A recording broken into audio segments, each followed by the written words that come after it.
I somehow have unrestricted access to all of the Great Pyramids of Egypt! Oh, somehow. I wonder how somehow worked. I wonder if somehow money was involved with that somehow. Of course it was. This is Jimmy we're talking about. Jimmy's the man behind the Beast, by the way. This is MrBeast we're talking about, right? Dude's got all kinds of ducats. He was certainly throwing them at this. That's how he was able to spend all this time there. Duh. And I don't begrudge him that one bit. As a matter of fact, I'm envious of that. I'm not jealous. This is great for him. He's tried really hard to build a brand for himself on YouTube and selling chocolates and Lunchables and all kinds of things, or whatever the KSIs of the world call it nowadays. He's got all kinds of other irons in the fire, right? But the reality of it is, he stuck his toes into my waters here. And he misspoke. Not just misspoke, he was deliberately misinforming his audience in order to make the kind of content he does. Which is, the kind of content he does. Bam! Boom! Boom! Boom! Wah! It's lowest common denominator TikTok generation crap. Which is fine if you're trying to sell chocolate bars and freaking Pokemon toys, whatever the hell those things he's selling nowadays are called. That's great. But if your intention is to educate your audience, Bing Bang Boom doesn't quite work as well as an accurate portrayal of the data. So this is why my subscribers were like, hey, Dan, would you talk about MrBeast's latest video? And I'm like, dude, MrBeast, are you kidding me? You want me to tell you what the guy at the bar said too? But the reality of it is MrBeast has a huge platform and the guy at the bar doesn't. So when MrBeast says something just absolutely openly wrong, somebody's got to say something about it, and apparently that's my job here on YouTube. So here we go, debunking MrBeast. So hi, my name is Dan, and welcome to Debunking.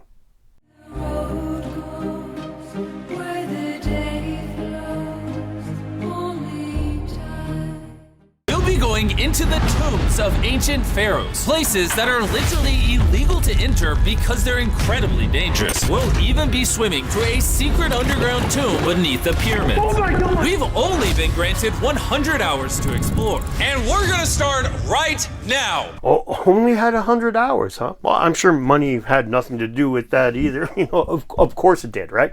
But a lot of my subscribers that mentioned this whole thing to me were like, hey, he's got all this money and he's like occupying the pyramids and other people are supposed to be able to go there and all this. And that's not the case. He went there in the off hours. And yeah, he spent a lot of money to be able to go to places that the average Joe couldn't ever even dream of seeing. And that may be frustrating. That may make some people jealous. But let me be clear. Me, and I think most of you, if we had the money, we would be doing something similar. I'll go all the way with it. If you give me cajillions of dollars and you're like, Dan, what do you want to do? You're going to Egypt. What do you want to do? I'm like, oh, yeah, of course I'm going to Egypt. I'm putting a tent on top of the Great Pyramid. Where that little stick thing is now is going to be a tent. And there's going to be a Sega Saturn and an old CRT TV, a microwave, some pizza rolls, a freaking fridge with a bunch of beer, and a daisy chain of Uber Eats people, like all the way up and down that pyramid to just like pass me buckets of chicken and shit whenever I feel like ordering it. And when I get bored, I'll just crawl down the pyramid and I'll go down inside of it and smoke a little and be like, well, look at all this cool stuff, and write about it and, occasionally talk about it and ponder it and think about it. And the rest of the time I'd sit on top of the thing and have a good day. And if you wouldn't, I think you're probably lying about what you would do if you had those kinds of resources. So my point is, you can't begrudge the lad that much. The passageway we're in leads to what Egyptologists say is King Khufu's tomb, the pharaoh who may have ordered the pyramids to be built. Now he starts off with normal statements like this that come across as a regular amateur researcher. But pay attention, because by the end he's Zahi's little lapdog. Good Jimmy, good boy. This next room was the king's final resting spot. As far as we believe, yeah. Let's do it. Whoa! Holy crap, boys! What is this? 4,600 years ago, this chamber may have contained the king's mummified body. Now, even his guide says this might not be the pharaoh's sarcophagus. And if this is not Khufu's sarcophagus, that would imply a few things. But most of us would think that would imply maybe the pyramid's not a tomb. But that is not at all what's happening here, because again, MrBeast is there. Here's the deal, man. He's there with like the Minister of Antiquities and Zahi Hawaas, and like these are the people that are part of his whole spiel, part of his whole cadre when he's there. He's not just throwing money around and bribing locals to go places. He is towing a narrative. And it seems very obvious as we go forward. Given that, what do you think might be the reason that they would say this might not be the Pharaoh's sarcophagus? Give you 3 guesses. The astute of you have already figured it out. This is what we believe is the final resting place. Believe? How do we not know? I think somewhere inside this pyramid, there's another chamber that we have not found yet that might have the body of the king. You know what? In this video, we're gonna find it. And there it is. For those who are unaware, there's a hidden chamber that was found above the Grand Gallery, and they know it's probably there because there's a thing called muons, and they're these subatomic particles that rain down on the Earth from the cosmos. And our scientists have purchased a kit from Parker Brothers that allows them to determine how these things bounce around, and if they bounce around in the wrong way, then it means there's probably a hidden chamber there. And if you assume that the pyramid was in fact a tomb, that hidden chamber may well be the place you'd find the body. So that's the angle they're playing there, by the way. It's not this may not be a tomb at all. It's definitely a tomb as far as MrBeast and crew is concerned. It's just where'd they hide the body. Oh, and of course, MrBeast does not find the hidden chamber. Spoiler alert. These pyramids were so technologically advanced for their time that some credit them to a pre-Egyptian civilization, while some point to even crazier theories like aliens. But Egyptologists are sure that they were built by the first Egyptians as tombs for their kings. And by the end of this video, we're gonna find out which of these theories is true. Now, he has no intention of actually discerning the origins here. He talks to Zahi Hawaas and parrots a lot of what he says. And in fact, the bottom line here is that in my opinion, I think that Jim made a deal with the Egyptian Antiquities Authorities or the Egyptian government in order to be able to film in the places that he did and all that stuff. And that when MrBeast made that agreement, part of the agreement was he would portray the mainstream line to the public. And as we go forward, I think it's pretty obvious that some of the stuff that he says is just kind of silly, but it supports that Zahi Hawaas mainstream narrative. And that sure makes Zahi smile. What is this? Wait, Look at the date. the graffiti right there is the guy who discovered this tomb. He claims he discovered this tomb, yes. Now, there's a ton of graffiti inside of the pyramids, and in my opinion, Jim really lost an opportunity here to educate the public, because you could teach people how to visit sites properly, because there's 16th, 17th, 18th, 19th century graffiti in that place to begin with, which is not the best look. But on top of it, the graffiti that he shows here isn't, it's from Giovanni Belzoni, which is the guy who claims to have discovered the place, who was the first person in modern times to have entered the place, but he wasn't the first guy who was in there. As a matter of fact, there was graffiti, we'll talk about it in a minute, the graffiti was even older. Jim could have talked about this stuff at length. Without going crazy and without watering down his video, he could have constantly been like, this is from the wrong period. Graffiti, more damage to the sites. But he doesn't. Instead, he's just like, oh, look at this, boys. And it's like, this is like being impressed with the Brooklyn Bridge because somebody spray painted a freaking gang sign on the bottom, man. It's like, no. This is where the pharaoh was buried. This is the final resting place for King Khafre. No, the body was never found. Giovanni Belzoni, the guy that discovered the place in the 1800s, we just saw his graffiti in the last clip. He saw graffiti there from the 14th century from Arabian infiltrators of the tomb. But there was no body, no grave goods whatsoever, nothing to imply that there was anybody ever buried there, just this sarcophagus that they claim is a sarcophagus. So the idea that anybody was ever actually buried here is very speculative. It's just based on the assumption this was a tomb. Certainly not something you can say for sure. Is it disrespectful to lay in there? I wouldn't worry about the disrespect so much as the curse. Now this part's really funny to me because as we go forward, you're going to see that they really have no intention of giving any of the alternate theories any sort of credence whatsoever, when it comes to the origins of the pyramids or the Sphinx or anything like that. But when it comes to the mummy's curse, they're going to act like, oh, this is not just potentially real, it's scary. What does the curse do to you? Do you want to try? No. Now, obviously, this is for MrBeast to make his style of content. I mean, how are you going to talk about the mysteries of ancient Egypt without some mysteries? But to remove the ones that the people that are actually into this stuff, call mysterious, and then just replace that with the mummy's curse is, well, it's pathetic, okay? This is a joke. This is pathetic. This is the tomb of God Osiris, where very few humans have ever been. What are we doing? As you can imagine, the god of the underworld's tomb is pretty deep underground. Oh, for fuck's sake. This is the part of the video that actually was like, okay, you know what? I will respond to this because this is absurd. This is not the tomb of Osiris, okay?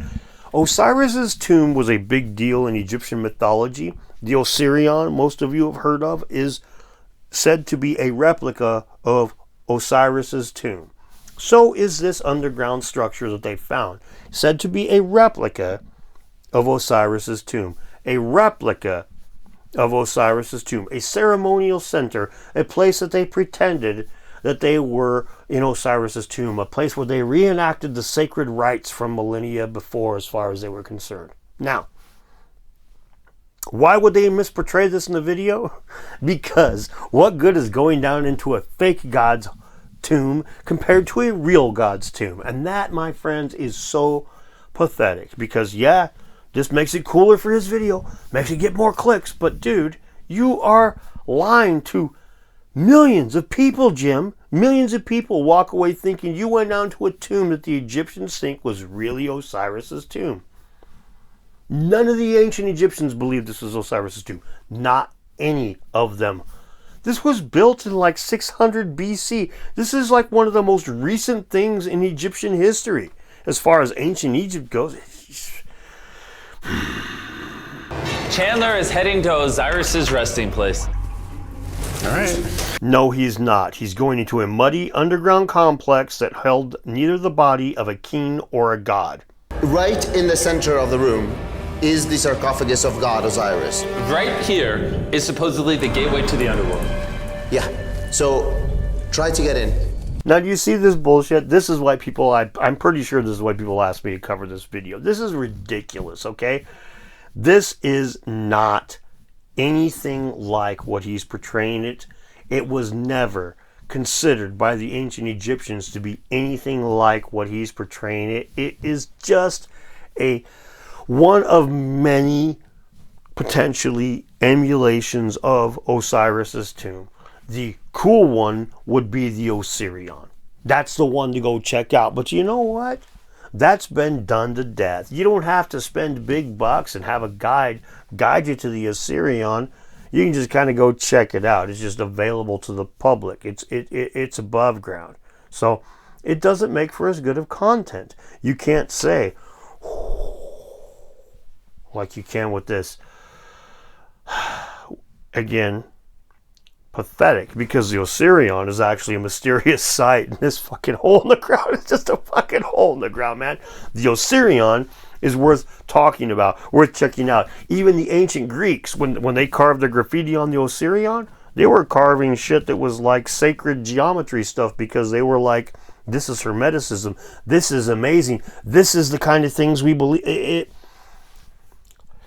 It's the subject for a different video, but my point is, if you're going to talk about one of the two known fake graves of Osiris's tomb, the replicas of Osiris's tomb, the Osirion is far and away the one to talk about. But if you want to trick people into thinking you're visiting the real grave, so you need some water to cover your head when you...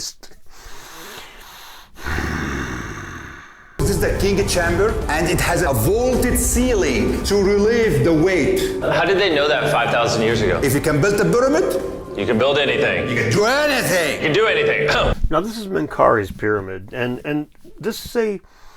Jimmy asked a good question. How do they know to build a vaulted ceiling to take away the weight, to just redistribute the weight, when this is like 5,000 years ago? And this is where a good scientist, a good tour guide, would have given him a good answer. Well, you know, we've got a history of blah.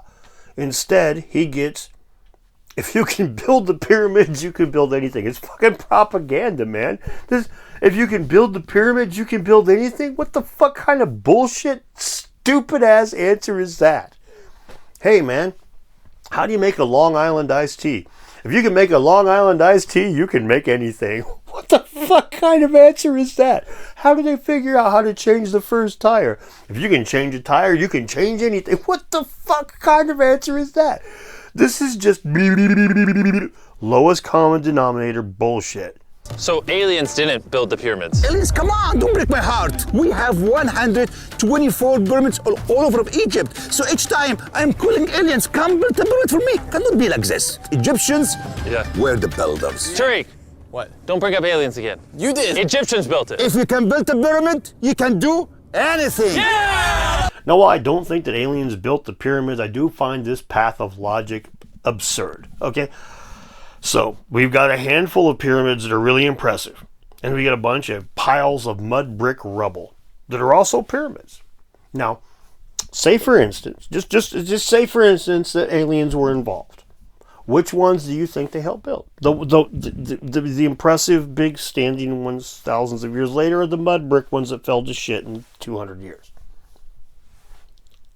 This isn't complicated. This is actually a sidestep. This is the kind of thing that's meant to dissuade people from looking into the mysteries and make them think, oh, these are already solved. Those guys are just all crazy for even contemplating this stuff. And again, the alien thing to me is like the furthest out there of that stuff. But there is a mystery when it comes to a handful of these pyramids are just so fucking much better than their other, the ones that came shortly thereafter.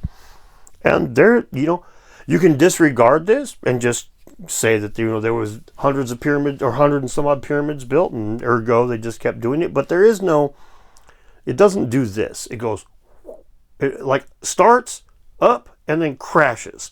That's the pyramid building arc. It is not a normal technological arc by any stretch of the imagination.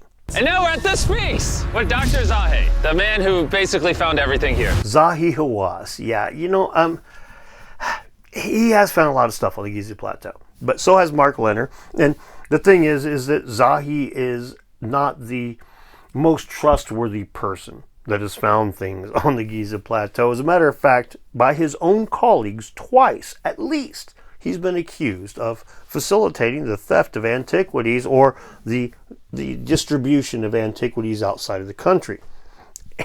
In addition to this, Zahi Hawaas has been accused of accepting bribes. He's a money first kind of guy. As a matter of fact, he makes statements like this in the wake of the Arab Spring. After tourism was down by over 50%, Zahi Hawaas had this to say. But you have to know, if there is anything bad in Egypt, this New Age viewer, they come. They don't care. So, yeah, the Egyptian tourism will continue as long as New Agers show up. It doesn't matter if we're shooting each other in the streets or what's going on over here. You just send those New Agers. They will come. Okay, Jimmy. Yes, sir. Help me. Oh, whoa, is that an entrance? Yes. I cannot believe I'm entering the Sphinx. All right, let's see if there's any hidden gold. Zahi, I just see an empty hole. Then I need you to give a statement right now. I need a statement. All right, Zahi, there was nothing inside the Sphinx. Yeah, but Zahi was the first to enter that hole, and he's not exactly trustworthy, so who knows what he found in it. And in addition to that, there's other tunnels there. Do they lead anywhere interesting? We don't know about any of that. Jimmy is relegated to this very small area, and this area has been illegally entered in the past, and that video was posted publicly before they could stop it.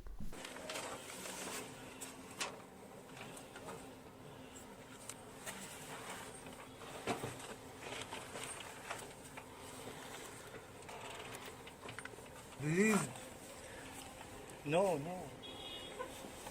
So what we're seeing here is pure propaganda, designed to convince the viewer that there's no mystery here, that Zahi Hawaas has basically got all of his bases covered, and that all the treasure hunters are crazy, and at the end of the day, he got MrBeast to say this to millions of people. So, good job, Jimmy.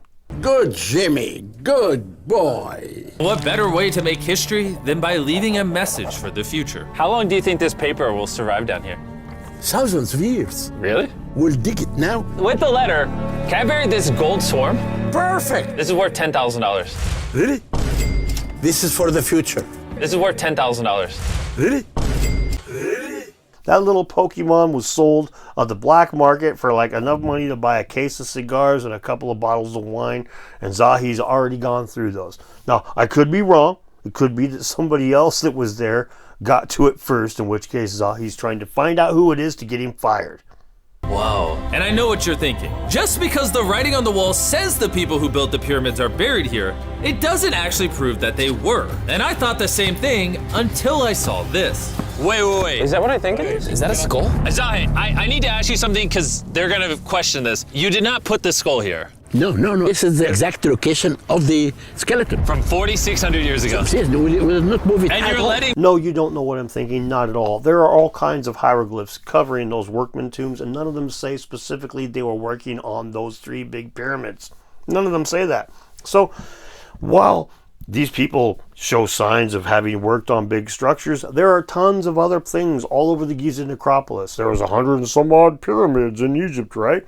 It don't have to be those big 3 that these guys worked on.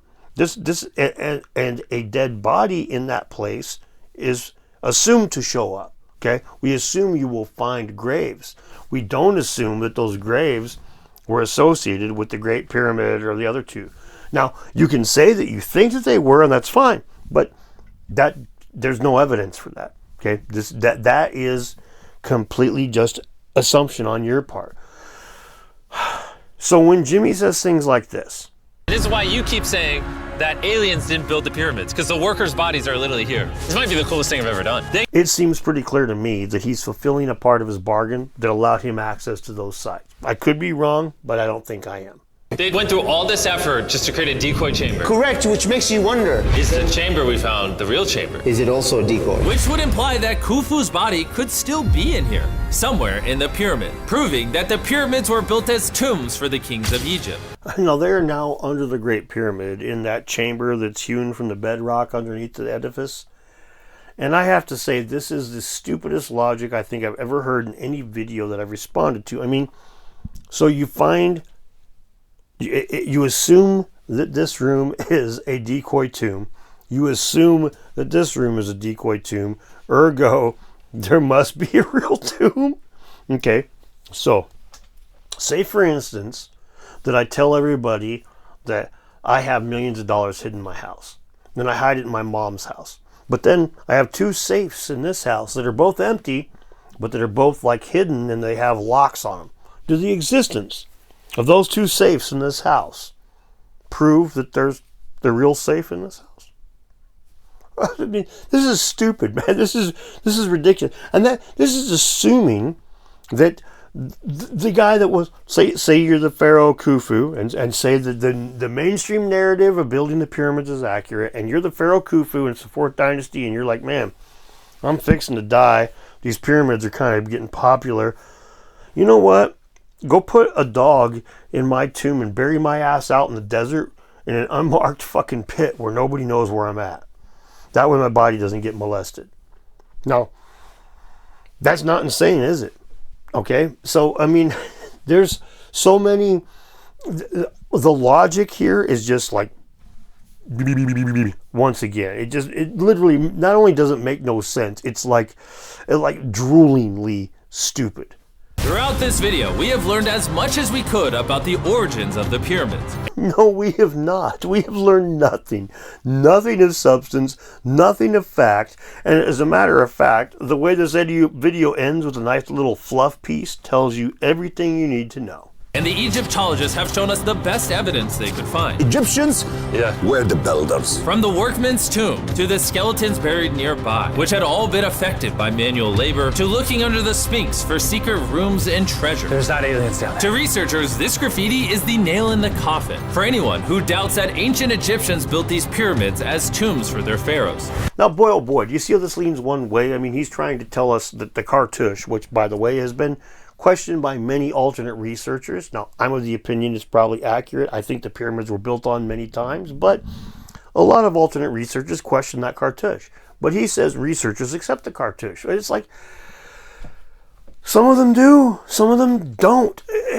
There's all kinds of different things about this. At the end of the day, he seems to be playing this, you know, think this way, bro, kind of attitude. And it's like, dude, this is not the way everybody who's into this stuff thinks. But he's playing that card, and it's very much a narrative builder. I don't even know how else to put it. Subscribe for MrBeast. It's